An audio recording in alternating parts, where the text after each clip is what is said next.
नमस्कार। आज सुनिए यशपाल की कहानी करवा का व्रत। कन्हैयालाल अपने दफ्तर के हमजोलियों और मित्रों से 2-3 बरस बड़ा ही था, परंतु ब्याह उसका उन लोगों के बाद हुआ। उसके बहुत अनुरोध करने पर भी साहब ने उसे ब्याह के लिए सप्ताह भर से अधिक छुट्टी न दी थी। लौटा तो उसके अतरंग मित्रों ने भी उससे वही प्रश्न पूछे जो प्राय ऐसे अवसर पर दूसरे से पूछे जाते हैं, और फिर भी वही परामर्श उसे दिए गए जो अनुभवी लोग नवविवाहितों को दिया करते थे। हेमराज को कन्हैयालाल समझदार मानता था। हेमराज ने उसे समझाया, बहू को प्यार से तो रखना चाहिए, पर प्यार से उसे बिगाड़ देना या सिर चढ़ा देना भी ठीक नहीं है। औरत सरकश हो जाती है तो आदमी को उम्र भर जोरू का गुलाम ही बना रहना पड़ता है। उसकी जरूरतें पूरे करो, पर रखो अपने काबू में। मारपीट बुरी बात है, पर यह भी नहीं कि औरत को मर्द का डर ही ना रहे। डर उसे जरूर रहना चाहिए, मारे नहीं तो कम से कम गुर्रा तो जरूर दे। 3 बात उसकी मानो तो 1 मैं ना भी कर दो। यह समझ ले कि जो चाहे कर या करा सकती है। उसे तुम्हारी खुशी नाराजगी की परवाह रहे। हमारे साहब जैसा हाल ना हो जाए। मैं तो देखकर हैरान हो गया हूँ। एम्पोरियम से कुछ चीजें लेने के लिए जा रहे थे तो घरवाली को पुकार कर पैसे लिए। बीवी ने कह दिया, कालीन इस महीने रहने दो, अगले महीने सही।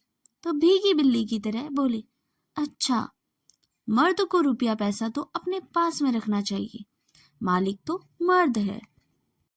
कन्हैया के विवाह के समय नक्षत्रों का योग ऐसा था कि ससुराल वाले लड़की की विदाई कराने के लिए किसी तरह तैयार नहीं हुए। अधिक छुट्टी नहीं थी, इसलिए गौने की बात फिर पर ही टल गई थी। इस तरह तो अच्छा ही हुआ। हेमराज ने कन्हैया को लिखा पढ़ा दिया कि पहले तुम ऐसा मत करना कि वह समझे कि तुम उसके बिना नहीं रह सकते, या बहुत खुशामदद करने लगे। अपनी मर्जी रखना समझे। औरत और बिल्ली की जात एक है। एक दिन के व्यवहार का असर उस पर सदा रहता है। तभी तो कहते हैं कि गुरबार वे जो अव्वल कुश्तन। बिल्ली के आते ही पहले दिन हाथ लगा दे तो फिर रास्ता नहीं पकड़ती।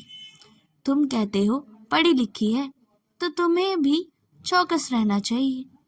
पढ़ी लिखी यूं भी मिजाज दिखाती है।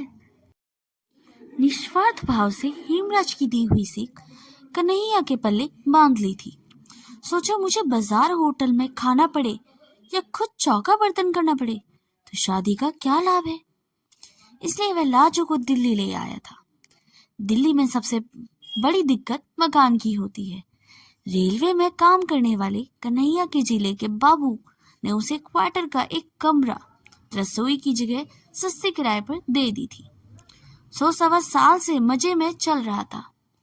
लाजवंती अलीगढ़ में 8वीं जमात तक पढ़ी थी। बहुत सी चीजों के शौक थे, कई ऐसी चीजों की भी जिन्हें वह दूसरों के घरों की लड़कियों को या नई ब्याही बहुओं को करते देख मन मारकर रह जाना पड़ता था। उसके पिता और बड़े भाई पुराने ख्याल के थे। सोचती थी ब्याह के बाद सही उन चीजों के लिए कन्हैया से कहती। लाजो को कहने का ढंग कुछ ऐसा था कि कन्हैया का दिल इनकार करने को ना करता, पर इस ख्याल से कि वह बस सरकश ना हो जाए, 2 बात मानकर तीसरी पर इनकार भी कर देता। लाजो मुंह फुलाती तो सोचती कि मनाएंगे तो मान जाऊंगी, आखिर तो मनाएंगे ही, पर कन्हैया मानने की अपेक्षा डांट ही देता। एक आध बार तो उसने थप्पड़ भी चला दिया। मनौती की प्रतीक्षा में जब थप्पड़ पड़ जाता तो दिल कटकर रह जाता और लाजो अकेले में फूट फूट कर रोती। फिर यह सोच लिया, चलो किस्मत में यही है तो क्या हो सकता है। वह हार मानकर खुद ही बोल पड़ती। कन्हैया का हाथ पहली 2 बार क्रोध की बेबसी में ही चला था। जब चल गया तो उसे अपने अधिकार और शक्ति का अनुभव होने लगा। अपनी शक्ति अनुभव करने के नशे से बड़ा नशा दूसरा कौन होगा। इस नशे में राजा देश पर देश समेटते जाते हैं, जमींदार गांव पर गांव और सेठ मिल और बैंक खरीद ले चले जाते हैं। इस नशे की सीमा नहीं है। यह चस्का बढ़ा तो कन्हैया का हाथ उतना क्रोध आने पर प्रतीक्षा किए बिना ही चल देते। मार से लाजो का शारीरिक पीड़ा तो हो ही जाती थी, पर उससे कोई अधिक होती थी अपमान की पीड़ा। ऐसा होने पर कई दिनों के लिए उदास हो जाती, घर का सारा काम करती, बुलाने पर उत्तर भी देती। इच्छा न होने पर कन्हैया की इच्छा का विरोध भी नहीं करती थी, पर मन ही मन सोच पड़ती कि इससे अच्छा तो मर जाऊं। पर फिर समय पीड़ा को कम कर देता। जीवन था तो हंसने और खुश होने की इच्छा भी फूट पड़ती थी। लाजो हंसने लगती। सोच यह लिया कि मेरा पति है, जैसा भी है मेरे लिए यही सब कुछ है। जैसा यह चाहता है मैं वैसे ही चलूं। लाजो के सब तरह अधीन हो जाने पर कन्हैया की तेजी बढ़ती ही जा रही थी। वह जितनी अधिक बेपरवाही और स्वच्छंदता लाजो के प्रति दिखा सकता था, अपने मन में उसे उतना ही अधिक अपनी समझने और प्यार का संतोष पाता। कुवार के अंत में पड़ोस की स्त्रियां करवा चौथ के व्रत के दिन बात करने लगी। एक दूसरे को बता रही थी कि उनके मायके से करवे में क्या क्या आया है। पहले बरस लाजो का भाई आकर करवा दे गया था। इस बरस भी वह प्रतीक्षा में थी। जिनके मायके शहर से दूर थे, उनके यहाँ मायके से रुपया आ गए थे। कन्हैया अपनी चिट्ठी पत्री दफ्तर के पत्ते पर से ही मांगता था। दफ्तर से आकर उससे बताया, तुम्हारे भाई ने करवे के 2 रुपए भेजे हैं। करवे के रुपए आ जाने से लाजो का मन संतोष हो गया। सोचा भैया इतनी दूर कैसे आते। कन्हैया दफ्तर जा रहा था तो उसने अभिमान से गर्दन कंधे पर टेढ़ी कर ली और लाड के स्वर में याद दिलाया, हमारे लिए सरगी में क्या क्या लाओगे। और लाजो ने ऐसे अवसर पर लाई जाने वाली चीजें याद दिला दी। लाजो पड़ोस में कह आई कि उसने भी सरगी का सामान मंगवाया है। करवा चौथ का व्रत भला कौन हिंदू स्त्री नहीं करती। जन्म जन्म यही पति मिले, इसलिए दूसरे व्रतों की परवाह न करने वाली पढ़ी लिखी स्त्रियां भी इस व्रत का अपेक्षा नहीं करती। अवसर की बात उस दिन कन्हैया लंच की छुट्टी में साथियों के साथ कुछ ऐसे काबू में आ गया कि 3.25 रुपया खर्च होने लग गए। वह लाजो का बताया सरगी का सामान घर नहीं ला सका। कन्हैया खाली हाथ घर लौटा तो लाजो का मन बुझ सा गया। उसे गम खाना सीखकर रूठना छोड़ दिया था, परंतु उसे सांझ मुंह लटक ही गया था। आंसू पोंछ लिए और बिना बोले चौके बर्तन के काम में लग गई। रात के भोजन के समय कन्हैया ने देखा कि लाजो मुंह सुजाए हुए है, बोल नहीं रही है, तो अपनी भूल कबूल कर उसे मनाने या कोई प्रबंध करने का आश्वासन देने के बजाय उसे डांट दिया। लाजो का मन और भी भिंद गया। कुछ ऐसा ख्याल आने लगा कि इन्हीं के लिए तो व्रत कर रही हूँ और यही ऐसी रुखाई दिखा रहे हैं। मैं व्रत कर रही हूँ कि अगले जन्म में इनसे ही ब्याह हो, और मैं सुहा ही नहीं रही हूँ। अपनी उपेक्षा और निरादर से भी रोना आ गया। कुछ खाते न बना, ऐसे ही सो गई। पड़ोस में रोज की अपेक्षा जल्दी ही बर्तन भांडे खटकने की आवाज आने लगी।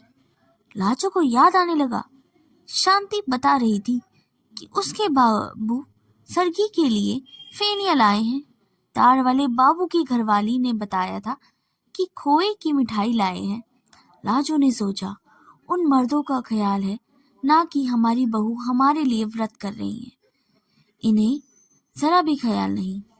लाजो का मन इतना छिन्न हो गया कि सरगी में उसने कुछ भी ना खाया।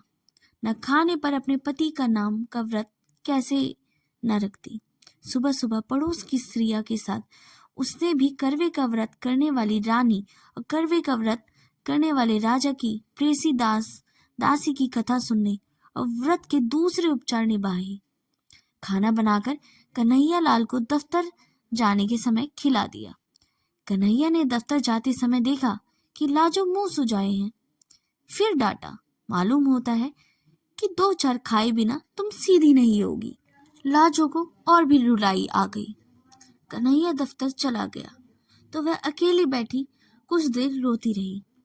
क्या जुल्म है, इन्हीं के लिए व्रत कर रही हूँ और इन्हीं गुस्सा आ रहा है। जन्म जन्म यही मिले इसलिए मैं भूखी मर रही हूँ। बड़ा सुख मिल रहा है ना, अगले जन्म में और बड़ा सुख देंगे। ये इसी जन्म में निभाना मुश्किल हो रहा है। इस जन्म में तो इसलिए मुसीबत से मर जाना अच्छा लगता है, दूसरे जन्म के लिए वही मुसीबत पक्की कर रही हूँ। लाजो पिछली रात भूखी थी, बल्कि पिछली दोपहर के लिए पहले ही खाया हुआ था। भूख के मारे कुड़मुड़ा रही थी और उस पर पति की निर्दयी व्यवहार। जन्म जन्म कितने जन्म तक ऐसा व्यवहार करना सहना पड़ेगा, सोचकर लाजो का मन डूबने लगा। सिर में दर्द होने लगा और वह धोती के आंचल में सिर बांधकर खाट पर लेटने लगी तो झिझक गई। करवे के दिन बान पर नहीं लेटा या बैठा जाता, वह दीवार के साथ फर्श पर ही लेट रही थी। लाजो के पड़ोसिन का पुकार सुनाई दी। वे उसे बुलाने के लिए आई। करवा चौथ का व्रत होने के कारण सभी स्त्रियां उपवास करके प्रसन्न थी। आज करवे के कारण नित्य की तरह दोपहर के समय सीने पिरोसने कढ़ार बुनने का काम किया जा सकता था। करवे के दिन सुई सिलाई चरखा छुआ नहीं जाता। कांच से पट्टी थी और विनोद के लिए ताश और जुए की बैठक समाने का उपक्रम हो रहा था। वे लाजो को भी उसी के लिए बुलाने आई थी। सिर दर्द और मन दुख होने के कारण लाजो नहीं जा सकी। सिर दर्द और बदन टूटने की बात कहकर वह टाल गई और फिर सोचने लगी, ये सब तो सुबह सरगी खाए हुए हैं, जान तो मेरी ही निकल रही है ना। फिर अपने दुखी जीवन के कारण मर जाने का ख्याल आया और कल्पना करने लगी कि करवा चौथ के दिन उपवास किए किए मर जाए कि इस पुण्य से जरूर यही पति अगले जन्म में मिले। लाजो की कल्पना बावली हो उठी। वह सोचने लगी, मैं मर जाऊं तो इनका क्या है, और ब्याह कर लेंगे। जो आएगी वह भी करवा चौथ का व्रत करेगी। अगले जन्म में दोनों का इन्हीं से ब्याह होगा, हम सौते बनेंगी। सौत का ख्याल उसे और भी बुरा लगा। फिर अपने आप में समाधान हो ही गया, नहीं, पहले मुझसे ब्याह होगा, मैं मर जाऊंगी तो दूसरी से होगा। अपने उपवास के इतने भयंकर परिणाम की चिंता से मन अधीर हो उठा। भूख अलग व्याकुल किए थी। उसने सोचा, क्यों मैं अपना अगले जन्म भी बर्बाद करूं। भूख के कारण शरीर निढाल होने पर भी खाने को मन नहीं हो रहा था, परंतु उपवास के परिणाम की कल्पना से मन क्रोध से जल उठा। वह उठ खड़ी हुई। कन्हैया लाल के लिए उसे सुबह जो खाना बनाया था उसमें से बची 2 रोटियां कटोरदान में पड़ी थी। लाजो उठी और उपवास के फल से बचने के लिए उसे मन को वश में कर एक रोटी रूखी ही खा ली और एक गिलास पानी पीकर लेट गई। मन बहुत छिन्न था। कभी सोचती, ठीक ही तो किया, अपना अगला जन्म क्यों बर्बाद करूं। ऐसे पड़े पड़े झपकी आ गई। कमरे के किवाड़ पर धम धम सुनकर लाजो ने देखा, रोशनदान से प्रकाश की जगह अंधकार भीतर आ रहा था। समझ गई दफ्तर से लौटे हैं। उसने किवाड़ खोला और चुपचाप एक और हट गई। कन्हैया लाल ने क्रोध से उसकी तरफ देखा। अभी तक पारा नहीं उतरा, मालूम होता है झाड़े बिना नहीं उतरेगा। लाजो के दुखे हुए दिल पर और चोट पड़ी और पीड़ा क्रोध में बदल गई। कुछ उत्तर न देकर वह घूमकर फिर दीवार के सहारे फर्श पर बैठ गई। कन्हैया लाल का गुस्सा भी उबल पड़ा। यह अकड़ है, आज तुझे ठीक ही कर दूं, उसने कहा और लाजो को बाहों से पकड़कर खींचकर गिराते हुए 2 थप्पड़ पूरे हाथ का जोर से ताबड़तोड़ जड़ दिए और हाफते हुए लात उठाकर कहा, और मिजाज दिखा, खड़ी हो सीधी। लाजो का क्रोध भी सीमा पार कर चुका था। खींची जाने पर से भी फ्रस से नहीं उठी और मार खाने के लिए तैयार हो जाने से उसने चिल्लाकर कहा, मार ले, जान से मार दे। पीछा छूटे, आज ही तो मरेगा। मैंने कौन व्रत रखा है, तेरे लिए तो जन्म जन्म मार खाऊंगी। मार डाल। कन्हैया लाल का लात मारने के लिए उठा पांव उधर ही रुक गया। लाजो का हाथ उसके हाथ से छूट गया। वह स्तब्ध रह गया। मुंह में आई गाली भी मुंह में ही रह गई। ऐसे जान पड़ा कि अंधेरे में कुत्ते को धोखे से किसी जानवर कर मार बैठा था। उसकी गुर्राहट से जाना वह एक शेर था। लाजो की डांट और मार सकने का अधिकार एक भ्रम ही था। कुछ क्षण वह हाफता हुआ खड़ा सोचता रहा और फिर खाट पर बैठकर चिंता में डूब गया। लाजो फर्श पर ही पड़ी रो रही थी। उस और देखने का साहस कन्हैया लाल को ना हो रहा था। वह उठा और बाहर चला गया। लाजो फर्श पर पड़ी फूट फूट कर रोती रही। जब घंटे भर रो चुकी कि तो उठी। चूल्हा जलाकर कम से कम कन्हैया के लिए खाना तो बनाना ही था। बड़े बेमन से उसने खाना बना चुकी तब कन्हैया लाल लौटा ही नहीं था। लाजो ने खाना ढककर दिया और कमरे के किवाड़ उड़ाकर फिर फर्श पर लेट गई। यही सोच रही थी, क्या मुसीबत है जिंदगी, यही झेलना था तो पैदा ही क्यों हुई। मैंने क्या किया था जो मारने लगे। किवाड़ के खुलने का शब्द सुनाई दिया। वह उठने के लिए आंसुओं से भीगे चेहरे को आंचल से पोंछने लगी। कन्हैया लाल ने आते ही एक नजर उसकी ओर डाली। उसे पुकारे बिना ही वह दीवार के साथ बिछी चटाई पर चुपचाप बैठ गया। कन्हैया लाल का ऐसा चुप बैठ जाना नई बात थी, पर लाजो गुस्से में कुछ बोल रसोई में चली गई। आसन डाल, थाली कटोरी रख, खाना परोस दिया और लोटे में पानी भरकर हाथ धुलाने के लिए खड़ी थी। जब 5 मिनट हो गए और कन्हैया लाल नहीं आया तो उसे पुकारना ही पड़ा। खाना परस दिया है। कन्हैया लाल आया तो हाथ नल से धोकर झाड़ते हुए भीतर आया। अब तक हाथ धुलाने के लिए लाजो ही उठकर पानी देती थी। कन्हैया लाल 2 ही रोटी खाकर उठ गया। लाजो देने लगी तो उसे कह दिया, और नहीं चाहिए। कन्हैया लाल खाकर उठा तो रोज की तरह हाथ धुलाने के लिए ना कहकर नल की ओर चला गया। लाजो मन मारकर स्वयं खाने बैठी तो देखा कि कद्दू की तरकारी बिल्कुल कड़वी हो रही थी। मन की अवस्था ठीक न होने से हल्दी नमक 2 बार पड़ गया था। बड़ी लज्जा अनुभव हुई। हाय, इन्होंने कुछ कहा भी नहीं। यह तो जरा कम ज्यादा होने पर भी डांट देते थे। लाजो से दुख में खाया नहीं गया। यूं ही कुल्ला कर हाथ धोकर इधर आई कि बिस्तर ठीक कर दे, चौका फिर समेट देगी। देखा तो कन्हैया लाल स्वयं ही बिस्तर झाड़कर बिछा रहा था। लाजो जिस दिन से इस घर में आई थी ऐसा कभी नहीं हुआ था। लाजो ने शर्मा कर कहा, मैं आ गई हूँ, रहने दो, किए देती हूँ। कि पति के हाथ से देरी चादर पकड़ ली। लाजो बिस्तर ठीक करने लगी तो कन्हैया लाल दूसरी ओर से मदद करता रहा। फिर लाजो को संबोधित किया, तुमने कुछ नहीं खाया, कद्दू में नमक ज्यादा हो गया है। सुबह और पिछली रात भी तुमने कुछ नहीं खाया था। ठहरो, मैं तुम्हारे लिए दूध लेते आता हूँ। लाजो के प्रति इतनी चिंता कन्हैया लाल ने कभी नहीं दिखाई थी। जरूरत भी नहीं समझती थी। लाजो को उसने चीज समझा था। आज वह ऐसे बात कर रहा था जिससे लाजो भी इंसान हो। उसका भी ख्याल किया जाना चाहिए। लाजो को शर्म तो आ ही रही थी, पर अच्छा भी लग रहा था। उसी रात से कन्हैया लाल के व्यवहार में नरमी सी आ गई थी। कड़े बोल की तो बात क्या, बल्कि एक झिझक सी हर बात में, जैसे लाजो की किसी बात का बुरा मान जाने या नाराज हो जाने की आशंका हो। कोई काम अधूरा देखा तो स्वयं करने लगता। लाजो को मलेरिया बुखार आ गया तो उसने उसे चौकी के समीप नहीं जाने दिया। बर्तन भी खुद साफ किए।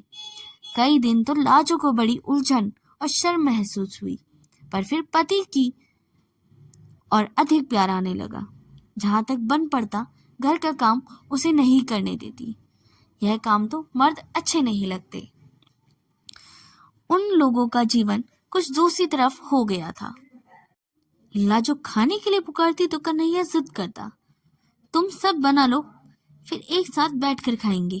कन्हैया पहले कोई पत्रिका या पुस्तक लाता था तो अकेला मन ही मन पढ़ा करता था। अब लाजो को सुनाकर पढ़ रहा था या खुद सुन लेता। यह भी पूछ लेता कि तुम्हें नींद तो नहीं आ रही। साल बीते मालूम न हुआ, फिर करवा चौथ का व्रत आ गया।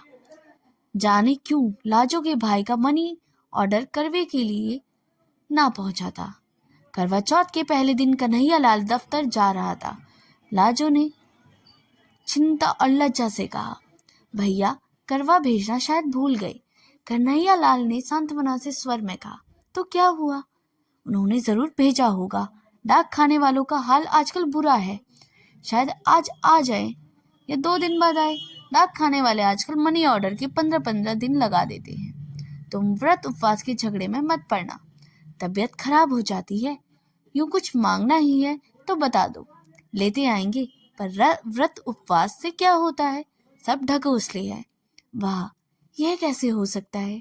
हम तो जरूर रखेंगे व्रत। भैया ने करवा नहीं भेजा ना सही, बात तो व्रत की है, कड़वे की थोड़े ही, लाजो ने बेपरवाही से कहा।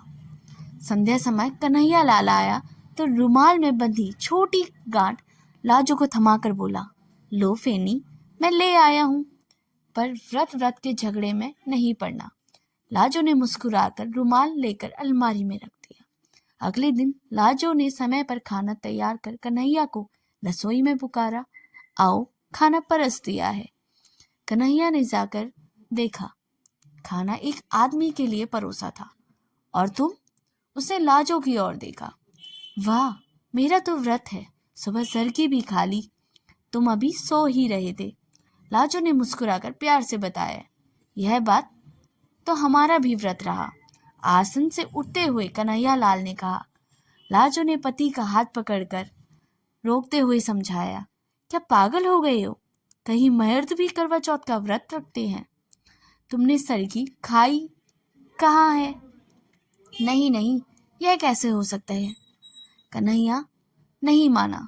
तुमने अगले जन्म में मेरी जरूरत है तो क्या मुझे तुम्हारी नहीं है? या तुम भी व्रत ना रखो आज। लाजो पति की ओर कतार आंखों से देखती हार मान गई। पति के उपासे दफ्तर जाने का उसका हृदय गर्व से फूला नहीं समा रहा था। और यही हमारी कहानी का अंत था। अगर वीडियो अच्छी लगे तो इसे सब्सक्राइब जरूर कर ले। मिलते हैं आपसे अगली वीडियो में, तब तक के लिए धन्यवाद।